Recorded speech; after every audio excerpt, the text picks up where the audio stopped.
mais perto quero estar, meu Deus, de ti, mesmo que seja dor que me una a ti,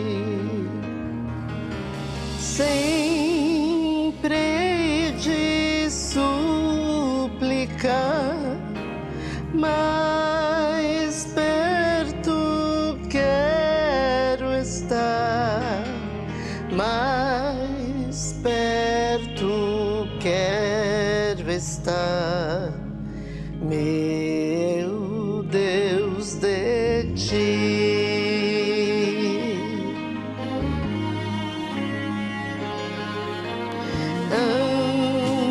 Andando triste aqui na solidão, paz e descanso a mim teus braços dão. Nas trevas vou sonhar, mais perto quero estar, mais perto quero estar, meu Deus, de ti.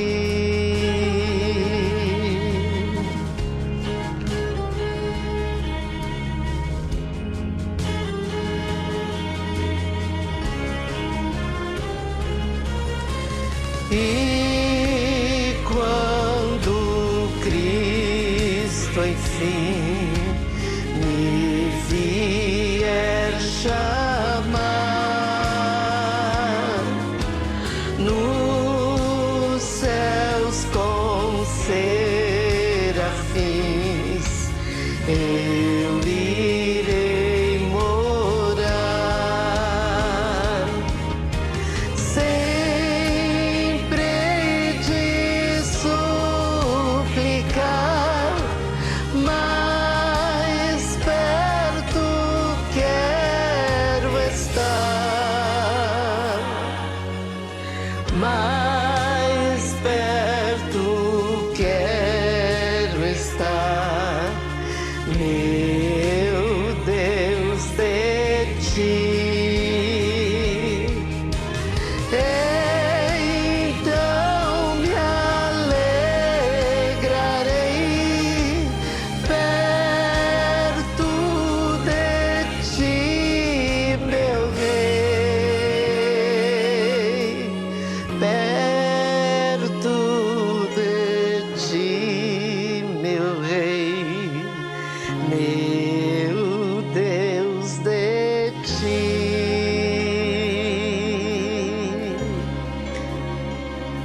meu Deus, de ti.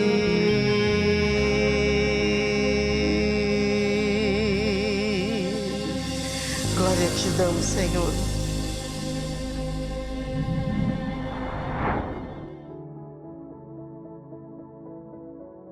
A paz do Senhor, amada igreja, amado irmão e irmã, sejam bem-vindos a mais um culto da série Falando de Deus.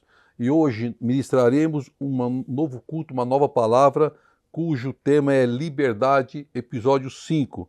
Se você perdeu algum dos cultos passados ou dos episódios passados, basta você ir lá no canal do Ministério Folha em Branco no YouTube, acessar e ser grandemente abençoado. Eu quero iniciar com uma introdução. Creio que todos participaram ou assistiram no último dia do ano, início de 2023, a posse do novo presidente da República do Brasil e o quanto esse momento repercutiu tanto no Brasil como no mundo. E um fato se destacou em várias cenas do acontecimento e não sei se os irmãos repararam ou chegaram a observar, mas havia um homem fardado que carregava no alto, com o braço direito, uma Bíblia aberta. no meio da cerimônia, da posse do presidente, essa figura, né, essa pessoa chamou muito a atenção e despertou as reações nas redes sociais. E em diversos momentos, então, do evento, esse homem que estava ali fardado, carregando uma Bíblia, inclusive uma Bíblia grande, que estava acima da sua cabeça, e ele erguia com a mão direita e acompanhava o caminhar do, então, novo presidente. Pesquisando para saber quem era essa pessoa, eu descobri que ele é um deputado federal e é um pastor Isidori, da Igreja da Assembleia de Deus. E a reportagem fala sobre esse político, né, e apontam que há cerca de 30 anos ele criou uma fundação chamada Doutor Jesus, e ele define como um centro de recuperação de usuários de drogas em Candeias, na região metropolitana de Salvador. E em 2018, esse Isidório foi o parlamentar federal mais votado na Bahia, e ele conseguiu a reeleição novamente em nova candidatura. E o pastor causou muita polêmica ao apresentar um projeto para conferir à Bíblia o título de Patrimônio Nacional, Cultural e Imaterial do Brasil e da Humanidade. Segundo reportagens publicadas no jornal, na época, esse pastor, que se considera ex-gay, e ele também considera que, né, essa prática é pecado. E casado, pai de 7 filhos, né, Isidório costuma dizer que o ex-homossexual foi transformado, ou aconteceu isso na vida dele, no momento que ele se converte ao Evangelho, que ele aceita Cristo. Temas progressistas sobre sexualidade e identidade de gênero, sobretudo nas escolas, ganham repúdio do pastor e recorrentemente defende a preservação dos valores da família. Ainda de acordo com a reportagem, Isidório também foi policial militar e entrou para a política após participar de greves da PM em Salvador, reivindicando aumento salarial e melhores condições de trabalho para a corporação. E no episódio, ele acabou sendo preso e torturado nas dependências da polícia. Mais tarde, o coronel que o torturou foi responsabilizado e condenado pelos seus atos. Temos que admitir que estamos diante de alguém com muita coragem e que resolveu enfrentar todo o sistema e não negar sua fé.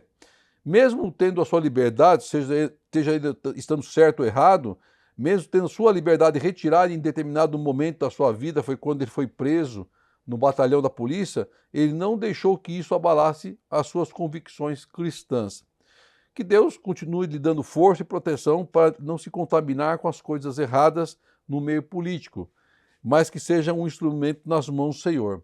Podemos até discordar dos resultados das eleições, mas um cristão deve confiar em Deus, confiar no Senhor e na sua palavra. E a palavra em Romanos 13, 1, 2 diz assim: todos devem sujeitar-se às autoridades governamentais, pois não há autoridade que não venha de Deus. As autoridades que existem foram por ele estabelecidas. Portanto, aquele que se rebela contra a autoridade está se colocando contra o que Deus instituiu. E aquele que assim procedem trazem condenação sobre si mesmo.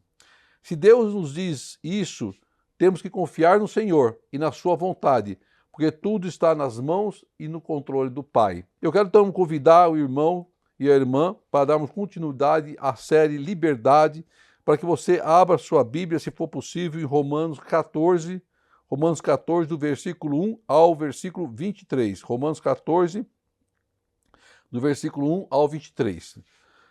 Diz assim a palavra de Deus: aceitem o que é fraco na fé sem discutir assuntos controvertidos.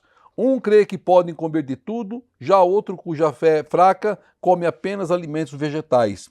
Aquele que come de tudo não deve desprezar o que não come, e aquele que não come de tudo não deve condenar aquele que come, pois Deus o aceitou. Quem é você para julgar o servo alheio? É para o seu senhor que ele está de pé ou cai. Ele ficará de pé, pois o Senhor é capaz de sustentar. Há quem considere um dia mais sagrado que outro. Há quem considere iguais todos os dias. Cada um deve estar plenamente convicto em sua própria mente. Aquele que considera um dia como especial para o Senhor, assim o faz. Aquele que come carne, come para o Senhor, pois dá graça a Deus. E aquele que se abstém, para o Senhor se abstém, e dá graça a Deus. pois nenhum de nós vive apenas para si, e nenhum de nós morre apenas para si. Se vivemos, vivemos para o Senhor, e se morremos, morremos para o Senhor. Assim, quer vivamos, quer morramos, pertencemos ao Senhor. Por esta razão, Cristo morreu e voltou a viver, para ser Senhor de vivos e de mortos. Portanto, você, por que julga seu irmão? E por que despreza o seu irmão? Pois todos compareceremos diante do tribunal de Deus. Porque está escrito, por mim mesmo jurarei, diz o Senhor, diante de mim todo joelho se dobrará e toda língua confessará que sou Deus. Assim, cada um de nós prestará conta de si mesmo a Deus. Portanto, deixemos de julgar uns aos outros. Em vez disso, façamos o propósito de não colocar pedra de tropeço ou obstáculo no caminho do irmão. Como alguém que está no Senhor Jesus, tenho plenamente convicção de que nenhum alimento é por si mesmo impuro, a não ser para quem assim o considere. Para ele é impuro. Se seu irmão se entristece devido ao que você come, você já não está agindo por amor. Por causa da sua comida, não destrua seu irmão, por quem Cristo morreu.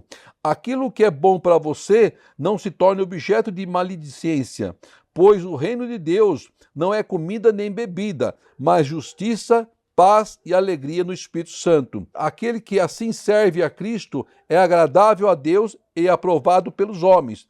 Por isso, esforcemo-nos em promover tudo quanto conduz à paz e à edificação mútua. Não destrua a obra de Deus por causa da comida. Todo alimento é puro, mas é errado comer qualquer coisa que faça os outros tropeçarem. É melhor não comer carne, nem beber vinho, nem fazer qualquer outra coisa que leve seu irmão a cair. Assim, seja qual for o seu modo de crer a respeito destas coisas, que isso permaneça entre você e Deus. Feliz é o homem que não se condena naquilo que aprova. Mas aquele que tem dúvida é condenado se comer, porque não come com fé. E tudo que não provém da fé é pecado. Amém, amém. Que palavra maravilhosa e até um pouco difícil de se entender, de compreender. E eu vou ser sincero aos irmãos, porque eu não me lembro, na minha história de evangelho, algum pregador que tenha trazido ou ministrado esta palavra. E essa palavra nos faz refletir sobre o exemplo de vida e testemunho que pode condenar ou aprisionar ou libertar um recém-convertido ou irmão fraco na fé ou irmão em processo de amadurecimento espiritual. Então, o primeiro versículo que nós lemos é uma declaração de Deus à igreja. Aceitem o que é fraco na fé, sem discutir assuntos controvertidos. Aceitem. Em outras palavras, o apóstolo Paulo está nos dizendo: os que se julgam fortes devem olhar os fracos, mas não para discutir opiniões. Um exemplo: querer debater com o juiz sem estar formado em direito, ou querer fazer uma cirurgia sem estar informado em medicina. Em ambos os casos, podemos até participar da discussão do assunto como ouvintes, para aprendermos e amadurecermos sobre o tema, mas nós não temos capacidade de entrar no debate, porque não estamos profundamente conhecedores e somos ainda fracos nesse conhecimento. Então, as questões que Paulo trata aqui envolvem a consciência de irmãos que ainda não reconhecem determinadas liberdades em Cristo. São divergências naturais de um cristão e devemos ceder em questões de opinião para não ferir a consciência de um irmão mais fraco na fé. E o versículo 2, então, que um crê que pode comer tudo e outro já acha que não, ou que deve comer vegetais. Normalmente, os judeus eram vegetarianos, mas somente alguns.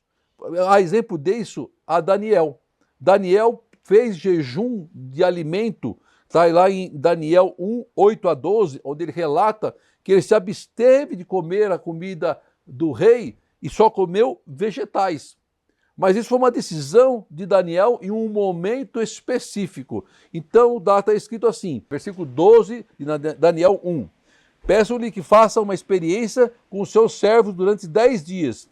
Não nos dê nada além de vegetais para comer e água para beber. Todos conhecemos a história de Daniel, que não quis participar da mesa do rei, se afastou das iguarias do rei e só se alimentou de vegetais. Então a palavra, continuando a palavra principal, no texto, no versículo 3, diz que aquele que come de tudo não deve desprezar o que não come. E o inverso também é verdadeiro. Deus não proibia e não proíbe que um cristão coma carne. Embora ele proibisse na palavra, lá em Apocalipse, comesse os alimentos oferecidos a ídolos. Mas era uma situação específica. Mas alguns tiveram dificuldade em aceitar essa liberdade dada por Deus. E a decisão de comer carne ou não era uma questão particular e individual de cada um. E o apóstolo Paulo estava alertando a igreja para os riscos de julgarem uns aos outros indevidamente.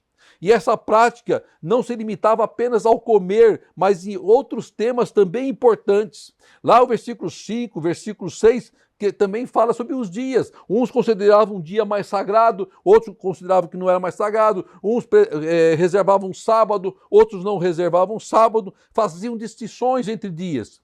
E é bem possível que alguns cristãos ainda guardavam sábado para descansarem, buscarem a presença de Deus. Mas havia outros que não, que inclusive participavam de comemorações de dias festivos que caíssem no sábado. Mas não havia nada de errado nisso, e Paulo estava ensinando a igreja para que tolerassem tais diferenças de consciência ou de práticas. Então Paulo diz que nós devemos aceitar o fraco, mas não para discutir opiniões. Devemos ensinar as doutrinas bíblicas, mas não devemos entrar em debates para defendermos opiniões não essenciais. Lembrar que nosso irmão é um servo de Deus, que será também julgado por Deus, assim como nós. Também ele falava que nós devemos respeitar a vontade de Deus, porque pertencemos ao Senhor na vida e na morte. E que Deus não nos constituiu juízes ou julgadores. Não devemos julgar os atos de recém-convertidos ou fracos na fé. O versículo 23, lá para o final, ele fala que, mas aquele que tem dúvida é condenado a se comer, porque não come com fé, e tudo que não provém da fé é pecado. Aqui Paulo mostra o perigo de agir de maneira que prejudique o irmão.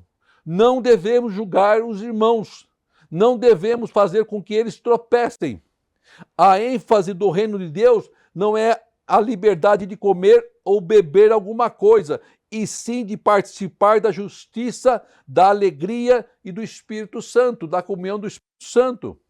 O versículo 17 diz lá, pois o reino de Deus não é comida nem bebida, e nem justiça, mas justiça, paz e alegria no Espírito Santo. É isso que Deus nos alerta. Quando servimos a Deus, agradamos ao Senhor e agradamos também aos homens, porque tudo que você faz a Deus, agrada aquele que também é servo de Deus. Quando servimos a Deus, agradamos a Deus verdadeiramente. Desta maneira, promovemos a paz e a edificação. Por isso que está escrito lá no versículo 19. Por isso, esforcemo-nos em promover tudo quanto conduz à paz e à edificação mútua.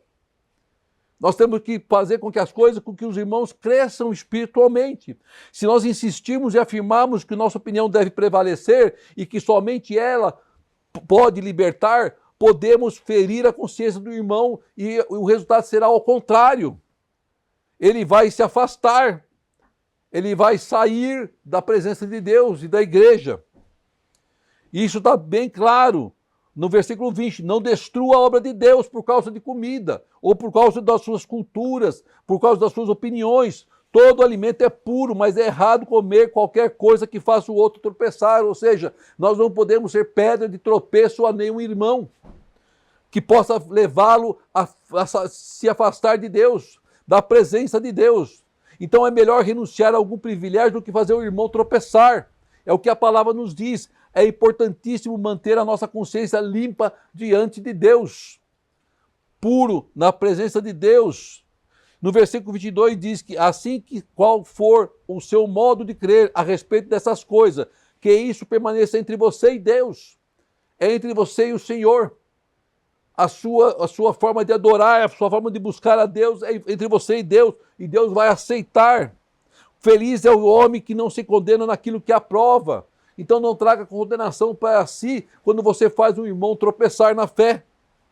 É isso que a palavra está nos dizendo, está nos ensinando. E nesse capítulo de Romanos 14, aprendemos sobre comportamentos cristãos, classificados como fortes e fracos na fé, sem julgamentos, pois Deus aceita ambos apesar das diferenças. Deus aceita ambos. E Paulo nos ensina muito sobre o que devemos amar ao próximo, aceitando as diferenças e falhas, trazendo o entendimento das primeiras orientações sobre o cristianismo da igreja primitiva. Para muitos teólogos, o livro de Romanos é um dos mais importantes do Novo Testamento. Eles tinham opiniões diferentes sobre determinadas práticas, assim como acontece na minha vida, assim como acontece na sua vida, assim como acontece dentro da igreja, pois elas vinham de vários contextos. O povo romano, ele viveu muitos anos no paganismo, viveu em práticas pagãs, contaminados pela cultura romana. E essas ofertas, essa prática, os contaminou. Então eles começaram a temer para não se repetir e cair novamente nessas práticas. Nos dias de hoje, e de forma semelhante, as pessoas que são convertidas, recém-convertidas ao cristianismo, normalmente elas procedem de outras religiões, possuem uma história de vida, de práticas e de observâncias vividas de muitos anos na sua vida, naquilo que elas acreditavam, naquilo que elas tinham como cultura e como conhecimento, e que precisa ser mudadas, mas aos poucos. Não acontece da noite para o dia, não se rompe anos de costumes da noite para o dia. E é isso que nós cristãos temos que ter em mente. Então é por essa razão que assuntos que estavam sendo levantados por Paulo na época que ele estava sobre o alimento, sobre os calendários ou datas especiais, era uma situação de cultura de época, mas que nada influenciaria na sua fé, naquilo que ele buscava acreditar. Então não cabia a ninguém a julgar um irmão por fazer ou não fazer desta forma. E isso também se traduz nos dias de hoje.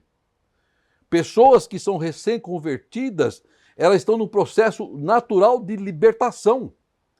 Elas estão no processo natural de libertação de um passado, de uma história, de um acontecimento que muito tempo eles carregavam, eles caminhavam, eles participavam. E então Jesus, estava trazendo através dessa palavra aqui um entendimento claro de qual era a sua vontade. Ele não queria que houvesse julgamentos por a pessoa ser mais ou menos forte na fé, ou ser mais ou menos maduro na fé. E nada disso é diferente nos dias de hoje. A igreja, o cristão, deve se empenhar em prol da tolerância e da compreensão da vontade de Deus sobre a vida daqueles que são recém-convertidos. Ninguém é mais, ninguém é menos do que o outro. Para Deus todos somos iguais. E Deus quer operar nas nossas vidas de forma igual. Por isso, nós temos que deixar isso bem enfatizado quando Deus diz lá, recebei e aceitei, no versículo 1. Receber, recolher, hospedar, suportar o cristão. É isso que Deus está nos ensinando, que nós temos que passar por esse processo de amadurecimento, como passamos e como o irmão vai passar também. Faz parte da nossa vida. Deus aceita cada cristão com as questões provenientes do seu contexto e seu nível de maturidade e é capaz de santificá-lo. Deus é capaz de santificá-lo. Não é necessário nós intervirmos, porque Deus é capaz de santificá-lo. Lutero diz que acreditava que o domingo era o sábado mais um novo dia de adoração, mas sim um novo dia de adoração. Enquanto Calvino acreditava que o sábado foi mudado para o domingo. Opiniões diferentes, mas ambos estavam com o intuito de buscar a Deus, de ter mais aproximação com o Senhor. Alguns grupos acreditam na observância de sábado, os outros não, mas nós não devemos condená-los por isso. Então Deus nos está mostrando aqui que a prática religiosa deve ser com o objetivo de estar próximo ao Senhor e não de ser usada para o julgamento de um irmão. A responsabilidade de um irmão que se afasta de Deus é nossa. Quando nós somos pedra de tropeço na vida dele. A nossa ação, o nosso testemunho pode levar o irmão a perder a sua liberdade espiritual. E nós podemos condená-lo a uma prisão espiritual. Olha o peso, olha a responsabilidade sobre nossa vida.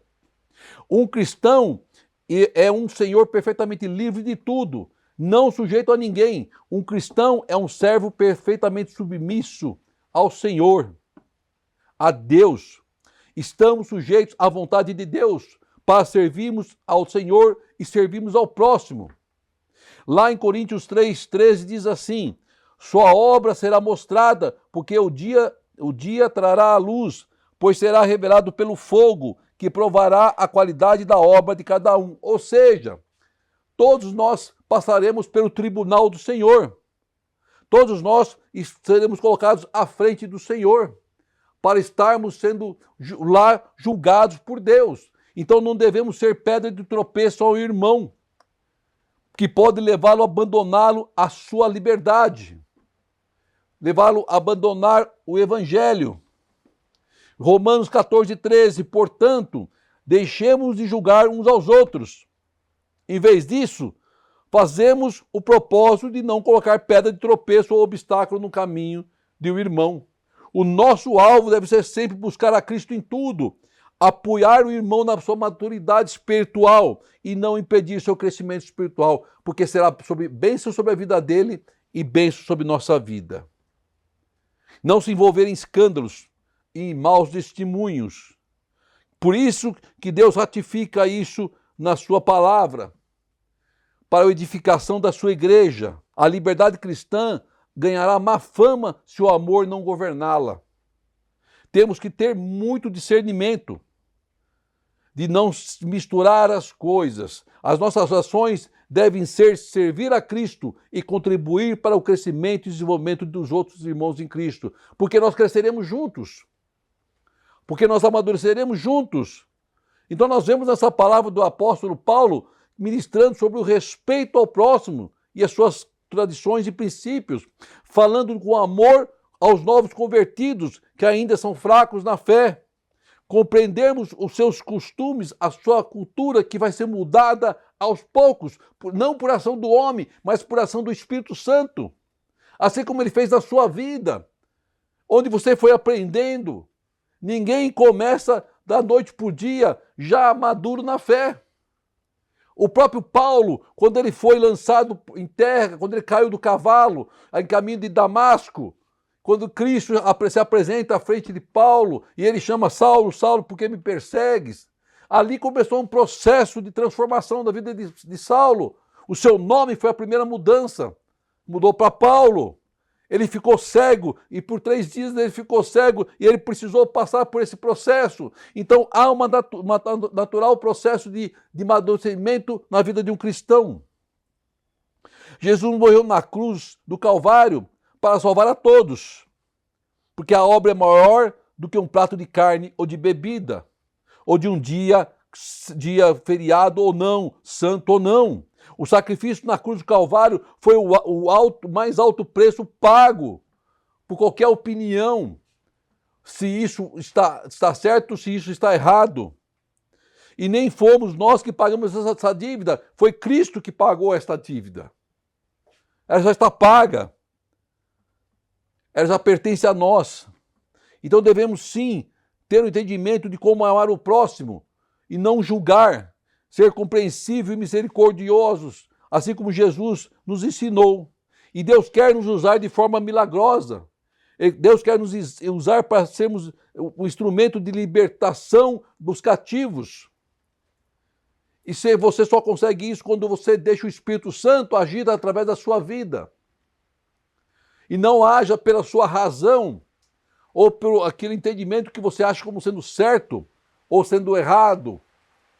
Um julgamento, um apontamento pode levar o irmão a sair dos propósitos de Deus. Então é importante que a igreja esteja debaixo dos propósitos do Senhor, sendo instrumentos nas mãos de Deus. Deus não nos constituiu juízes, Deus nos constituiu servos e servas do Senhor. E devemos agir como servos e servas do Senhor.